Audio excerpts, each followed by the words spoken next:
해운대 마린시티에 있는 마린파크 상가 전임관리단 의장 전혜진입니다. 오늘은 여러분들께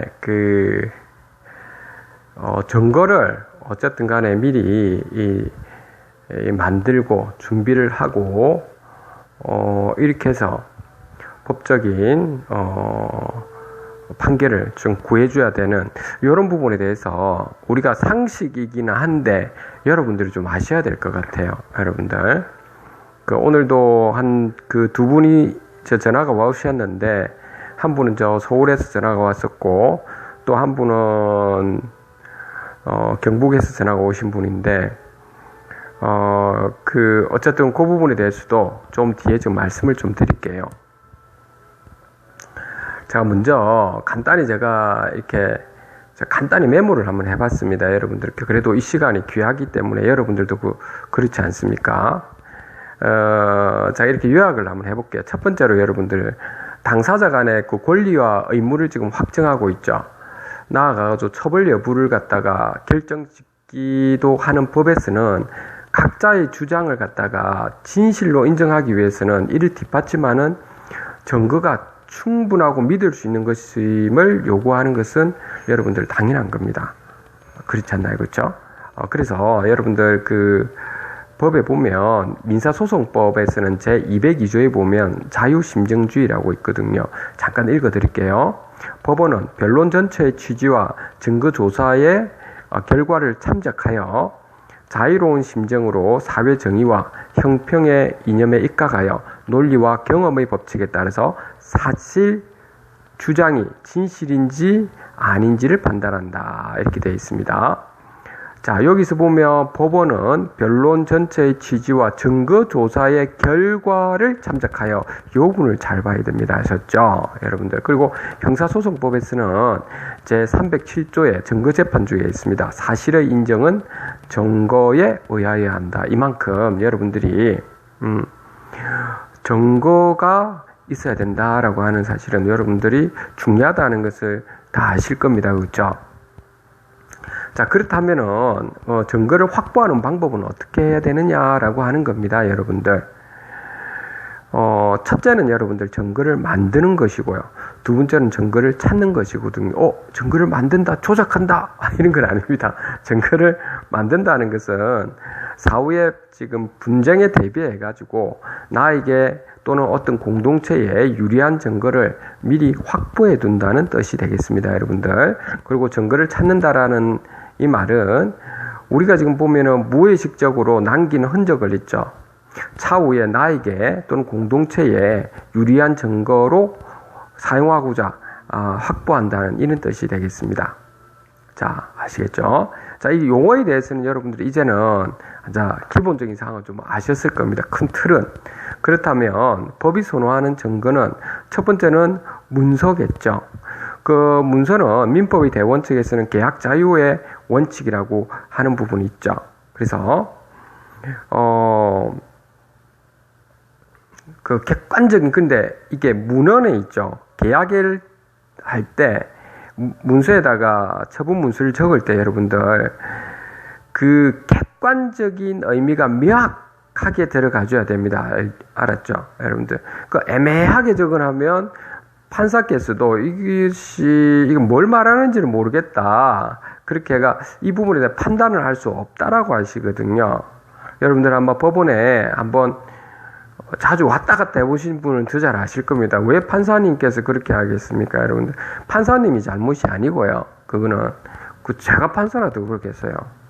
그거는 문서 자체를 애매하게 적어서 그런 겁니다. 적은 분들이 문제 있는 겁니다. 여러분들이 그런 부분은 아셨죠? 여러분들. 그리고 가끔 이렇게 분양계약서라든지 각종 계약서를 적을 때 보면 가끔 팔아먹기 위해서 매물들을 상대방이 파격적인 계약 조건을 내미는 경우가 있죠. 그러면 내밀면 그 계약서에다가 정확하게 기재하도록 하죠. 근데 계약서에 기재하는 거는 거부하는 경우가 있습니다. 그렇죠? 그런 경우는 여러분들이 의심해 봐야 됩니다. 아셨죠? 그런 거 기본적으로 여러분들 그렇게 하셔야 됩니다. 그래서 법에서 선호하는 증거는 첫 번째로는 문서이고요, 여러분들. 처분 문서, 각종 계약서라든지 이런 거. 두 번째로 영수증 그죠. 영수증도 잘 이렇게 마련해둬야 되죠. 물론 돈을 얼마 받았다 또는 돈을 주었다 할 때도 이렇게 누가 예를 들어 홍길동이 예를 들어서 2018년 6월 25일자에 이 부자로부터 2019년 6월 25일자 대여금 1천만 원 중에서 원금 500만 원과 이자 30만 원을 정의 영수하였습니다 해가지고 영수인 누구 해가지고 도장도 찍고 있죠.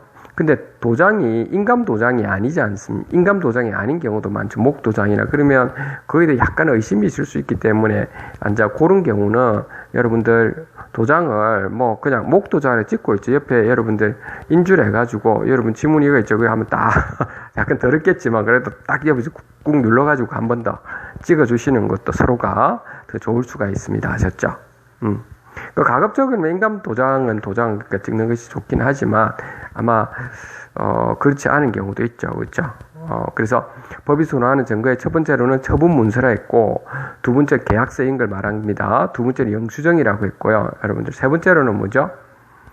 세 번째로는 여러분들 상대방이 비협조적으로 증거를 갖다가 사후 대비하기 위해서 이렇게 만들자 계약서나 이런 걸 만들자고 해서 안 한다. 이래 자꾸 자기 주장만 하고 그럴 수도 있죠. 그렇죠. 그때는 내용 증명서를 통해서 하는 거죠. 그렇죠. 내용 증명서를 보내서 그 하나의 증거가 될 수는 있는 겁니다. 그렇죠. 그 다음 네 번째로는 여러분들 사실 관계 확인서라고 하는 거 있죠.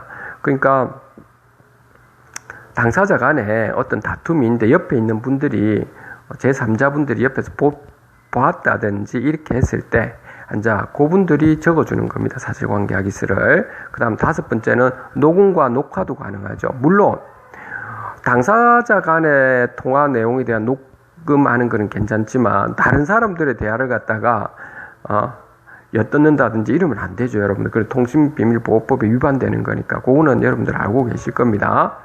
그 다음에 여섯 번째는 여러분들 사실조회를 하는 거죠. 사실조회.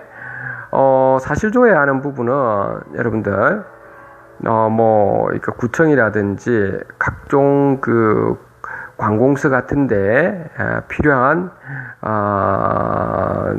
지금 문서들을 사실조회 신청을 하면 되겠습니다. 그 다음에 여러분들 일곱 번째로는 감정이라고 하는 거죠, 있죠. 어떤 특별한 지식과 경험을 필요하거나 전문적인 의견을 구하는 것일 때 감정을 하는 것이죠. 그 다음 여덟 번째는 문서 제출 명령을 하는 겁니다. 상대편이 어떤 문서를 가지고 있다. 예를 들어서 관리비 관련된 걸 안 주고 이래가 관리비 관련된 걸 달라고 하는데 열람을 해달라든지 이런 거 할 때 그때 문서 제출 명령을 하는 겁니다. 그쵸? 그 다음 아홉 번째는 정의 신청을 하는 방법이 있고요. 그쵸? 열 번째로는 심부름센터를 통해서 하는 부분도 있는데 업무 범위가 보통 그런 경우는 미아라든지 가출인, 실종자, 소재불명인 불법행위자에 대한 소재 파악과 관련된 조사라든지 아니면 도난 분실, 도피자산의 추적 및 소재 확인과 관련된 조사들 아니면 의뢰인의 피해 사실에 대한 조사라든지 아니면 변호사가 수임한 사건과 관련한 해당 변호사로부터 의뢰받은 자료의 수집 등으로 한정하고 있습니다. 자, 이렇게 되어 있다는 겁니다. 다시 한번 요약을 한다면 여러분들 증거를 확보하는 방법에는 첫 번째로는 법이 선호하는 증거로는 첫 번째로는 처분 문서, 두 번째로는 영수증, 세 번째는 내용 증명서, 네 번째는 사실관계 확인서, 다섯 번째 녹음과 녹화 이런 부분, 여섯 번째 사실조회, 일곱 번째 감정, 여덟 번째 문서 제출 명령, 아홉 번째 정인 신청, 열 번째는 심부름센터를 통해서 이렇게 증거 자료를 미리 모아놔도 되죠. 여러분들 마지막으로 여러분들이 이렇게 해서는 안 되죠.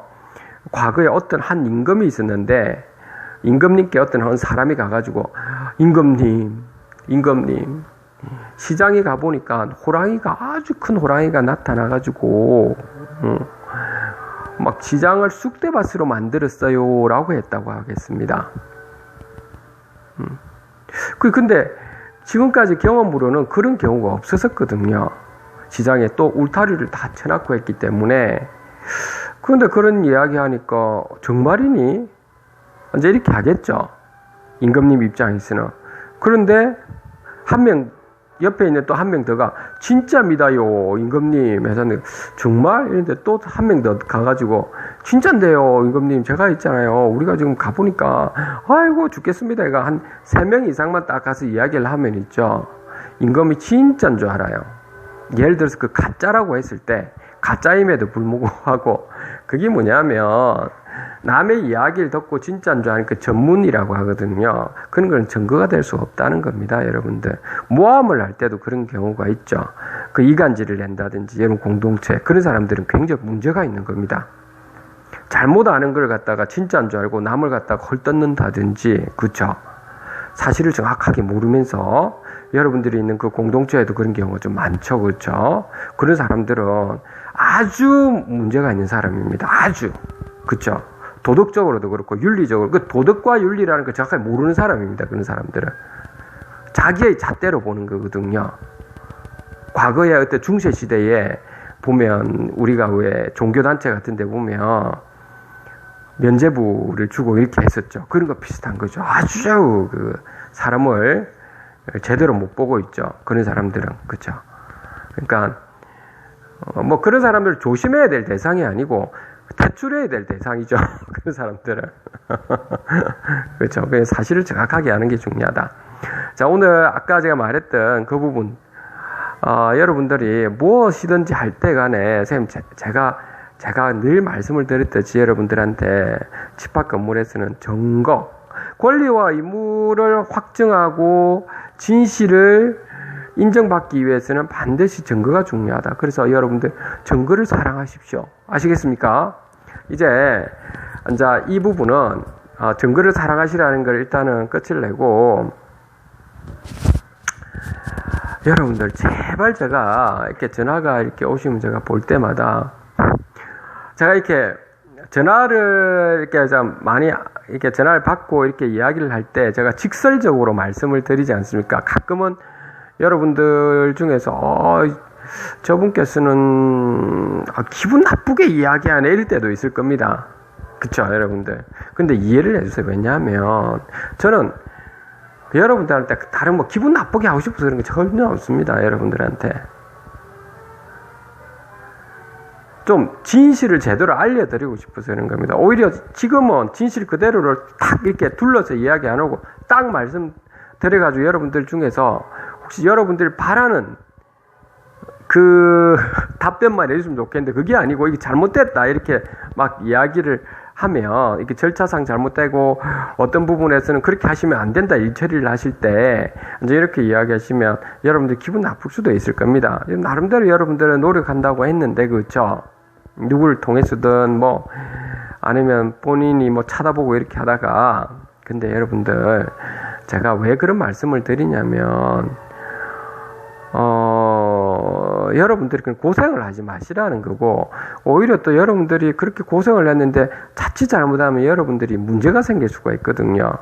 여러분들 나름대로는 선의로 했다고 하는 건데 그게 여러분들 자칫 어리석게 보일 수가 있다는 겁니다. 여러분들 어리석게. 그러니까 그렇게 하시지 마시라는 차원에서 제가 그렇게 있는 그대로를 제가 말씀을 드리는 거거든요. 아셨죠? 여러분들 오늘 지금 경북에 계신 분이나 서울에 계신 분한테 제가 좀 제가 이야기할 때 있는 그대로를 이렇게 딱 말씀을 해서 왜 그러실까 싶으실 거였습니다. 제가 잘못된 거는 잘못됐다 이렇게 말씀을 딱 바로 드리죠.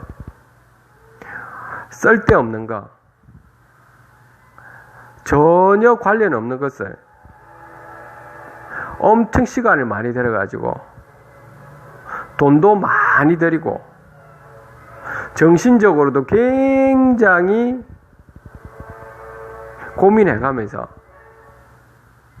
전혀 쓸데없는 것을 고민해가면서 말이죠. 아주 효율적으로 열심히 했다는 겁니다. 전혀 쓸데없는 것을. 한 곳은 이제 관리단 조직을 하는데 전혀 쓸데없는 것을 막 하셔가지고 고생대로 하신 곳이 있었고요. 그렇죠 여러분들? 또 경북에 거기 계신 분은 전혀 쓸데없는 공사를 하셔가지고 지금 난감한 상황이 발생하셨죠. 할 필요 없는 공사를 해가지고 지금 어떻게 해야 되냐 이런 부분이지 않습니까? 그러니까요, 여러분들 그렇게 하시면 안 된다니까요, 여러분들. 제발 제가 부탁드립니다, 여러분들. 꼭 여러분들 그 입점주 여러분들에서는 감시 통제를 잘 하시도록 하시고요. 관리인 관리위원과 봉사를 하는 부분이지 자기가 뭐가 되는데 식으로 그런 생각을 가지는 순간 여러분들 관리인이나 관리위원 될 자격이 없습니다, 여러분들은. 아시겠습니까? 그리고 제가 저번에도 이야기했듯이 기본입니다. 이거는 청렴서 약서 아주 깐깐하게 적으십시오. 본인들이 책임을 지도록 반드시 그렇게 하셔야 됩니다. 아셨죠, 여러분들? 그렇게 하셔야 되고, 책임을 진다면 자기가 잘 적죠, 제대로. 모르면 어리석었었기 때문에 본인 책임을 지셔야 되죠, 그런 부분. 그쵸, 여러분들? 그리고 입점주이면서 소유자분들이 뭘 하셔야 된다고요? 그쵸, 관리위원을 하셔야 되고, 관리인은 입점주이면서 소유자 또는 임차인께서 하셔야 되는 것이 기본입니다. 어디를 가보셔도 여러분들 다 그래 돼 있습니다. 우선적으로 뽑으셔야 하는데, 그런데 하실 분들이 전혀 없으면 다른 분들이 앉아 뭐 하실 일 없는 분들이 이제 봉사로 좀 해주신다, 이런 자원인 거죠, 여러분들. 맞죠? 여러분들 그렇게 하시는 겁니다. 기본인 것을 기본이 아닌 것처럼 이렇게 곡해하시고, 아까 내 증거 이야기했지 않습니까? 진짜인지 가짜인지 구별을 못 하시고 이러면 안 된다는 겁니다. 여러분들 꼭 여러분들한테 그런 부분을 꼭 아시고, 자, 오늘도 마무리를 오늘도 좀 짓도록 할게요. 대한민국의 집합 건물이 효율적으로 투명하면서 현 재산 가치를 지키고 미래 재산 가치가 좋아질 수 있도록 우리 모두가 노력하도록 하고요. 이 집합 건물의 주인은 관리비를 내시는 입점주 분들이다라는 사실도 명심하시고, 관리 업체는 업체일 뿐이고 직원들도 마찬가지고, 그렇다고 갑질을 내라 이런 거는 절대 아니다. 입점주 분들이 바로 주인이다라는 사실을 명심하시고, 여러분들 그 점을 누군가가 관리업체라든지 시행사라든지 아니면 뭐 관리는 관리위원들을 자기 뭐 이권을 위해서 하는 사람들 있죠. 이가 이제 그런 사람들 있죠. 정치적으로 노는 사람들. 그런 사람들을 퇴출시켜야 됩니다. 그런 사람들은 오히려 여러분들이 그래야 그 건물 전체가 좋아집니다. 어리석은 사람들일수록 빨리 퇴출시켜야 되고, 애매하게 하는 사람들일수록 빨리 퇴출시키셔야 된다는 거 여러분들이 아셔야 됩니다. 공동체는 애매하게 가는 사람들일수록 그 건물 전체를 뭘 만듭니까, 여러분들? 그렇죠. 여러분들 피해를 막심하게 주고요. 다른 사람들한테도 다 그렇게 주니까 그 점은 여러분들이 다시 한번 보시고, 항상 여러분들 세상을 우리가 지금 살 때 진짜 진실을 위해 살아야 되죠. 그렇죠. 그래야 우리가 무엇이 소중하다는 것들을 알 거지 않습니까? 무엇을 또 사랑해야 되는지, 무엇을 위해서 우리가 봉사를 해야 되고, 무엇을 위해서 우리는 기도를 해야 되는지, 절을 해야 되는지, 무엇을 위해서 우리는 희생해야 되는지, 무엇을 위해서 우리는 투쟁을 해야 되는지, 이런 것을 다 알 거라고 봅니다, 여러분들이. 자, 오늘 여기까지 하도록 하고요. 늘 여러분들 건강하시고, 이 방송을 보시는 모든 분들이 제 방송을 보고 여러분들이 좀 깨어있고 여러분들이 있는 곳은 발전하기를 제가 간곡히 기원드리겠습니다. 감사합니다, 여러분들.